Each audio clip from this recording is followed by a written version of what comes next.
અમદાવાદથી 246 જેટલા પેસેન્જર લઈને ઉડેલું એર ઇન્ડિયાનું વિમાન અમદાવાદના મણિનગરની અંદર ક્રેશ થઈ જાય છે.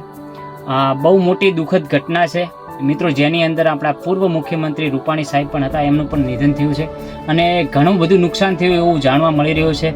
જે પ્લેન ક્રેશ થયું છે એ મણિનગર રેસિડેન્શિયલ એરિયા હતો, જેની અંદર સ્ટુડન્ટની જે હોસ્ટેલ હતી ત્યાં હતું અને ત્યાં પ્લેન ક્રેશ થયું છે. તો એવું કહેવામાં આવી રહ્યું છે કે ત્યાં પણ ઘણું બધું નુકસાન થયું છે અને વિદ્યાર્થીઓના પણ મૃત્યુ થયા છે.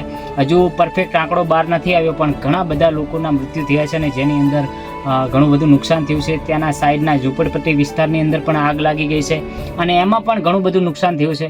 તો મિત્રો, આપણે આ કુદરતના કહેર સામે કશું જ નથી કરી શકતા, પણ આપણે પ્રાર્થના કરીએ કે જે આ હાદસામાં મૃત્યુ પામે છે એવા લોકોને ભગવાન એમના આત્માને શાંતિ આપે અને એમના પરિવારને દુઃખ સહન કરવાની શક્તિ આપે.